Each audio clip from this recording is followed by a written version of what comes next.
నా రతనాల రాసి, నా మురిపాల గుమ్మ, నా ముత్యాల మూట అని అందగాడైన అర్జునుడు సుభద్ర దగ్గర శృంగార వాక్యాలు వల్లిస్తున్నాడట. మేని ముసుగులో సిగ్గుదంతటలో మునిగి తేలుతున్న సుభద్రాదేవి భర్త ఎలా అడుగుతూ ఉంటే భర్తతో అంటుందట, ఏదైనా కోరిక కోరుకోదేవి అంటే సుభద్రం ఏమంటుందట, నాకే కోరికలు లేవు నాథ, వీరాధి వీరులైనటువంటి మీరు నాకు భర్తగా లభించారు. మీ అమ్మగారు చూశారు కుంతీదేవి, ఆ అమ్మ నాకు అత్తగారు కాదు, రాక్షసులైన అత్తగారు ఈ రోజుల్లో ఉన్నారు, అత్తగారుని ఆడించే కుంటి కోడళ్ళు ఉన్నారు, ఎవరికెవరు తీసుకుపోవడం లేదు. ఆ విధంగా కాకుండా మీ అమ్మగారైన కుంతీదేవి గారు నన్ను కన్న తల్లి కన్నా మిన్నగా చూసుకుంటున్నారు. తల్లిదండ్రులు లాంటి అత్తమామలు, దేవుడు లాంటి భర్త దొరికితే ఇంకా ఆడవారికి ఇంకేం కావాలండి, నాకు ఏ కోరికలు లేవు అంటుంది. లేదు లేదు, నాకు వంశాంకురాన్ని అందించబోతున్నావు సుభద్ర, ఏదైనా నువ్వు ఒక కోరిక కోరవలసిందే, నేను తీర్చవలసిందే, తప్పదు అని గట్టిగా పట్టుబట్టాడు అర్జునుడు. మీరంతగా అడుగుతున్నారు కనుక నాథ ఎప్పటి నుండో అడిగి తెలుసుకోవాలనుకుంటున్నాను, మీరేమనుకున్నా సరే కానీ మా అన్నగారైన కృష్ణ పరమాత్మునికి, మీ గురువు గారైన ద్రోణాచార్యుల వారికి మీకు మాత్రమే తెలుసునట పద్మ వ్యూహాన్ని భేదించేటువంటి విషయం. ఆ పద్మ వ్యూహ రణరంగ రహస్యాన్ని నాకు కథగా చెప్పండి నా సుభద్రాదేవి. సహభాష్ సుభద్ర, వీర రమణులు కోరుకోదగినటువంటి కోరికనే కోరుకున్నావు అని కథగా పద్మ వ్యూహ రణరంగ రహస్యాన్ని చెబుతూ ఉన్నాడు. పద్మ వ్యూహమును భేదించుట ఆ పడతికి చెబుతుండే, రామ జయ రామో రామ పట్టెను సన్నని నిదుర సుభద్రకు పతి మాటలు మరచి, రామ జయ రామో రామ రామ రఘురామ తల్లి గర్భమున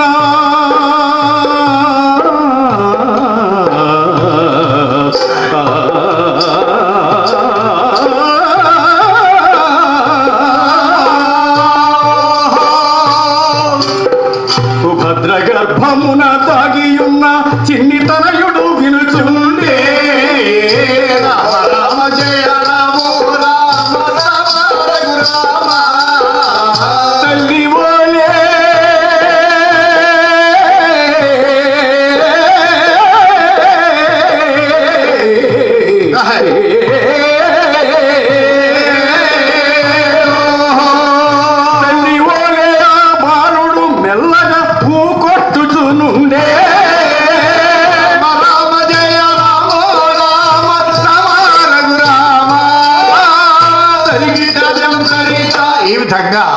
ఎప్పుడైతే సుభద్రాదేవి పద్మవ్యూహ రణరంగ రహస్యాన్ని కథగా చెప్పమని అడిగిందో, మరి అర్జునుడు మరి సుభద్రమ్మ కోరిక మేరకు మరి పద్మవ్యూహాన్ని రణరంగ రహస్యాన్ని కథగా చెబుతున్నాడటండి. అవును, మరి చెప్పుకుంటూ పోతున్నాడు అర్జునుడు. వింటూ వింటూ సుభద్రాదేవి నిద్రలోకి జారుకుందంటే, మరి చింతలేనమ్మ సంతలో నిద్ర వచ్చిందట. ఏమిట్రో వింతగా మాట్లాడుతున్నావు? ఊరి నిండా అప్పులు చేసేసి అప్పారావు గారు గుడరుగు మీద గుర్రు పెట్టి నిద్ర వస్తున్నాడు. అదేమిటండి, ఎవరికైనా 100 రూపాయలు ఇవ్వాల్సి ఉంటే సెంటర్లో కనిపిస్తే అడుగుతాడేమో అని చెప్పి మనం పక్కకు తోకుంటాం. అవును, మరి ఊరంతా అప్పులు చేస్తే వాడికి నిద్ర ఎలా పడుతుందిరా? నేనే అడిగాను ఎలాగని. ఏమని?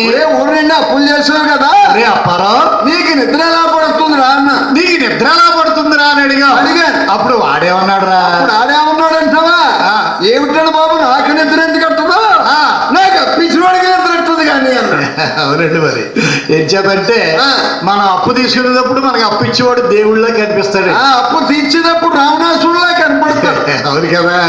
మరి అయితే ఈ అప్పారావతి క్షుద్రమైన నిద్ర, ఈ సుభద్రాదేవిది భద్రమైన నిద్ర. మరి ఎప్పుడైతే అర్జునుడు పద్మవ్యూహ రణరంగ రహస్యాన్ని చెప్పుకుంటూ వెళ్ళిపోతున్నాడో, మరి గర్భవతులు సహజంగానే కొంచెం సాధారణంగా నీరసంగా ఉంటారు.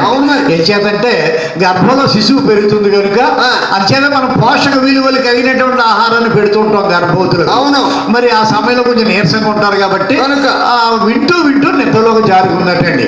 అక్కడ ఒక చిన్న గమ్మత్తు జరిగిందంటే. ఏమిటా గమ్మత్తు? మరి ఒకళ్ళు కథ చెప్తుంటే ఒకళ్ళు వినేవాళ్ళు ఉండాలి కదా. అలాగా అర్జునుడు చెప్పేటటువంటి కథ కేవలం అంటూ సుభద్రదేవి నిద్రపోతుంది కనుక గర్భమైనటువంటి శిశువు మరి అర్జునుడు చెప్పేటటువంటి పద్మవ్యూహ రణరంగ రహస్యాన్ని తల్లి వలె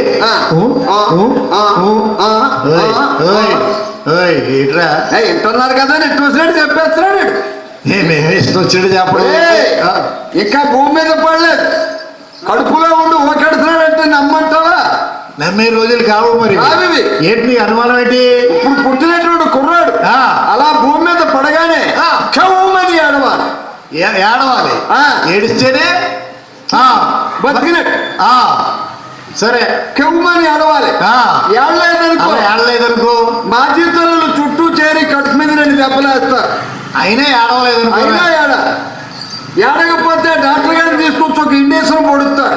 అయినా ఏడవలేదు అనుకోరా, తలకాయ కిందకి కాళ్ళు పైకి ఎత్తి 2 ఊపులు ఊపుతారు. అప్పటికి ఏడవలేదనుకో, వాడిని పడుకోబెట్టు, నువ్వు ఏడుతావా నన్ను ఏడమంటావా అంటే ఏడితే బతికినట్టు, లేకపోతే పైకి ఇక్కడ కొట్టేసి పుట్టినటువంటి బిడ్డ ఏడిస్తేనే బ్రతికినట్టు, లేకపోతే పైకి ఇక్కడ కొట్టేసినట్టే. అవును, మరి కడుపులో ఉండి ఊకెడుతున్నాడంటే ఎలా నమ్మంటారా? ఓహో, అదా నీకు వచ్చిన అనుమానం. నిజమేండి. ఇంకేతనంటే మరి ఎప్పుడో మహాభారతంలో ఉన్నటువంటి మరి ఘట్టం ఇది. ఎందుచేతనంటే ఆనాడు కూడా మరి ఈనాడు కూడా మరి ఆనాడే కాదు ఈనాడు కూడా గర్భంలో ఉన్నటువంటి శిశువుకు మనం మ్యూజిక్ పెడితే గర్భంలో ఉన్నటువంటి శిశువు వింటుందని మనకు శాస్త్రజ్ఞులు చెప్తున్నారు. మరి కడుపులో ఉండగానే కథలు వింటున్నారు. మరి రామాయణ భారత భాగవతాలు కూడా చెప్తున్నారు. మరి ఈనాడు పరిస్థితి అది. మరి అదే ఆనాడు కూడా మరి ఆ గర్భంలో ఉన్నటువంటి శిశువు తల్లి గారి వల్ల అని ఊకెడుతున్నాడంటే దానికి ఒక కారణం ఉంది. ఏమిటా కారణం? మరి అహిలోచనుడైనటువంటి రాక్షసుడు అతన్నే కాలనేమని కూడా అంటూ ఉంటారు. కొన్ని కారణాంతరాల వల్ల సుభద్రాదేవి గర్భంలో పెరుగుతున్నటువంటి పిండాన్ని ఆవరించి ఉన్నాడు మరి కంసుని కుమారుడైనటువంటి అహిలోచనుడు. అటువంటి మరి ఆ రాక్షసుడు అతన్నే కాలనేమని కూడా అంటుంటారు. మరి గర్భంలో పెరుగుతున్న శిశువు సామాన్యుడు కాదు కనుక అర్జునుడు చెప్పేటటువంటి పద్మవ్యూహ రణరంగ రహస్యాన్ని తన తల్లి వలె అని ఊకెడుతున్నాడు. అది గమనించాడు శ్రీకృష్ణ పరమాత్ముడు. అమ్మయ్యో, నా మేనల్లుడు కడుపులో ఉండగానే కథలు వింటున్నాడు రా బాబు అంటే బయటకు వస్తే నా సీటుకి ఎక్కడెక్కడేసినట్టు వస్తాడు అని హడలిపోయినటువంటి శ్రీకృష్ణ పరమాత్ముడు సుభద్రార్జునులు ఇద్దరు ఏకాంత మందిరంలో ఏకాంతంగా ఉండగా ఎవరు వెళ్ళకూడనటువంటి సమయం అయినప్పటికీ అటువంటి సమయంలో మరి శ్రీకృష్ణ భగవానుడు వెళ్ళి ఏమంటున్నాడయ్యా? బావా అర్జున, ఏమిటయ్యా నువ్వు చేస్తున్న పని? మా చెల్లెలు కుదురుగా కూర్చొని వింటుంది కదా అని చెప్పి ఆడవాళ్ళ దగ్గర రణరంగ పాండిత్యాలు బోధిస్తున్నావా బావా?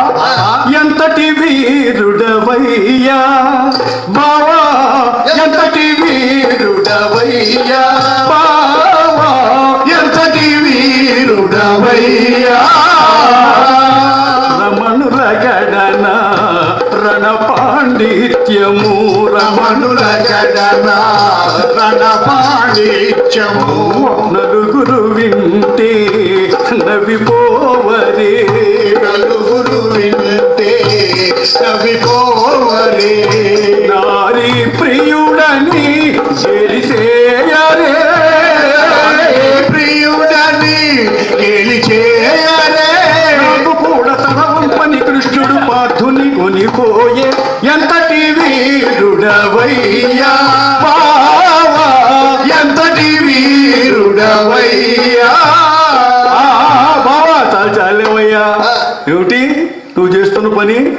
రద్దు, నీతో పని ఉంది అని ముసి ముసి నవ్వుల మువ్వగోపాలుడు అర్జునుణ్ణి అందంగా మందలించి పద్మవ్యూహంలోకి తిరిగి వచ్చే విషయాన్ని చెప్పకుండా ఆపేసి అక్కడి నుండి తీసుకుని వెళ్ళిపోయాడు అర్జునుణ్ణి. పద్మవ్యూహంలోకి వెళ్లేంత వరకు మాత్రమే వినగలిగాడు సుభద్రమ్మ గర్భంలో ఉన్న శిశువు. తిరిగి వచ్చే విషయాన్ని చెప్పకుండా ఆపేశాడు కృష్ణ పరమాత్మ. ఈ కథ ఎలా ఉండగా కొన్నాళ్లకు ఆ సుభద్రాదేవికి నెలలు నిండగా ఆయమ్మ కలలు పండగా కోరినట్లు ఆ సుభద్రమ్మకు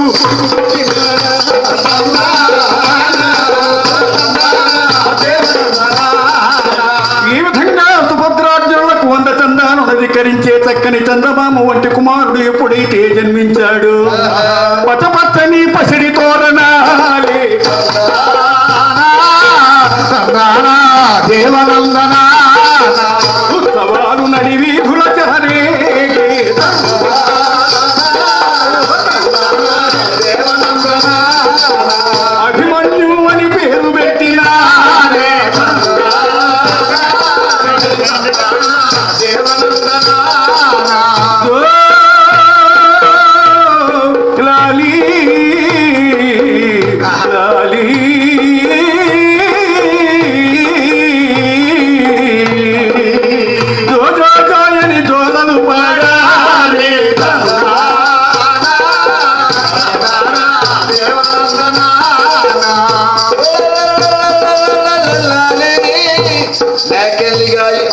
తిను. కొడితే ఆ. ఈ మేకలకాయ ఏంటి ఆవులు తింటా ఏంటి ఆడేమో చక్కగా జోలాలి అని జోలపాట పాడుతుంటే ఆ. ఈ గోలపాట ఏంటండి ఇక్కడ మనకి నీకు బుద్ధుందా? ఎలా ఆహా, నువ్వు మగ పుట్టుకు పుట్టావా అని. రేయ్ ఆ? ఆ? అసలు బుద్ధి జ్ఞానం ఏ కోసానన్నా ఉందా అని. రేయ్ ఏంటి మాట్లాడుతున్నావు ఏమిటో మాటలు. ఆ? పక్కి గడ్డ లేదు. ఏంట్రా పక్కింటి కామాక్షి గారికి ఆ? 7 శని పుత్తులా పుట్టేస్తున్నారు పిల్లలు. ఓహో మీనాక్షి గారికి 4 పిల్లలు. 4 పిల్లలు మన ఇంట్లో చూస్తే టింగురు బోడీ లేదు, కౌళ్ళు ఎప్పుడు తప్ప నువ్వు అని మా ఆవిడ బాధపడిపోతుంది. అని మీ ఆవిడని తిడుతుందా? ఆ. నన్ను తిడుతున్నామో అనుకుంటున్నాను నేను. ఎందుకు తిడతాను బాబు? ఆహా ఏమే ఆ. కంగారు పడతావేమిటే? పిల్లలు పుట్టకపోతారా? ఆహా. నువ్వు జోలపాట పాడకపోతావా? ఓహో. మీ అమ్మగారు ఇచ్చినప్పుడు ఉయ్యాల మంచం కిందకి దించకపోతావా అన్నారు. ఆహా ఓ పని చేస్తానండి, ఆహా పిల్లోడు పుట్టి లోపల జోలపాట ప్రాక్టీస్ చేస్తానండి, ఆహా. ఉయ్యాల మంచం కిందకు దించండి. ఓహో వెంటనే మా ఆవిడ మాటిని ఆహా. ఉయ్యాల మంచం కిందకు దించాం. ఆహా మరి ఉయ్యాలో ఎవరు పడుకుంటారు? అన్నాను. ఉత్తు ఉయ్యాలు ఒప్పకూడదు, ఆ.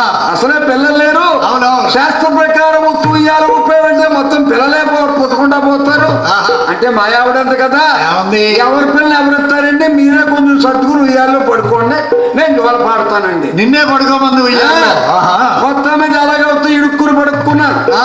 అప్పుడు మా ఆవిడ మొదలెట్టింది జోలపాట. ఏమని? జో అచ్యుతానంద జో జో ముకుంద లాలి పరమానంద లామ గోయిందో జో జో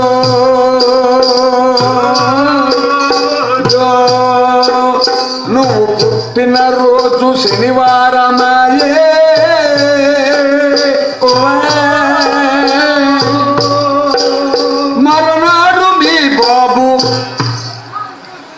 మరునాడు మీ బాబు దినవారమోయే జో జో. ఎత్తులా ఉన్నావు మొద్దున మొగుడా,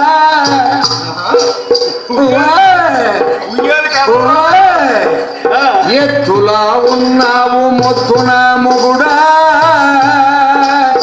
ఏడితే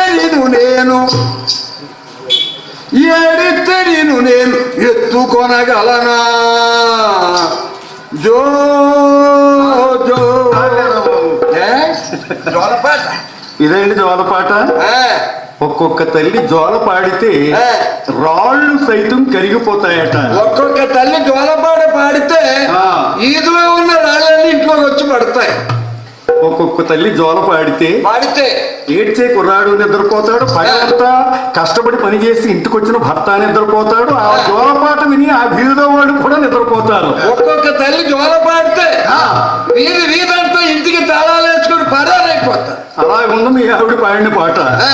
చేత ఆ విధంగా కాకుండా కమ్మని జోలపాటలతో అల్లారు ముద్దుగా పెంచుకుంటూ అభిమన్యుమైన నామకరణం చేసి చిన్నతనం నుండి మాతృభక్తి, పితృభక్తి, భాషాభక్తి, దేశభక్తి, దైవభక్తి మొదలగు యుక్తికలన్నిటితో పాటుగా అదిగో వీర విద్యను కూడా నేర్పిస్తోందట కన్న తల్లి సుభద్రాదేవి. ఎందుచేత జోదములో ఓడించి అరణ్యాల పాలన చేశారు దుర్మార్గులైనటువంటి కౌరవులు. ఆ కౌరవులను ఓడించాలి, కౌరవులకు నిజమైన బుద్ధి చెప్పాలి అంటే తన బిడ్డను ఒక పులి బిడ్డలా మార్చాలనుకున్నటువంటి సుభద్రాదేవి చక్కని గురువుల సారథ్యంలో వీర విద్యలు నేర్పిస్తూ ఉంటే చిన్నతనం నుండి అభిమన్యుడు వీర విద్యల్లో ఏ విధంగా ముందంజ వేస్తున్నాడట. ఇదిగో చిన్ననాడు బిల్లు పట్టారా, చిన్ననాడు బిల్లు పట్టారా, చిన్నప్పుడు బిల్లు ఎక్కువ పెట్టారా, చిన్నప్పుడు బిల్లు ఎక్కువ పెట్టారా, ఇంటిలో పీఠాలు కొట్టారా, ఇంటిలో చేపను కొట్టారా,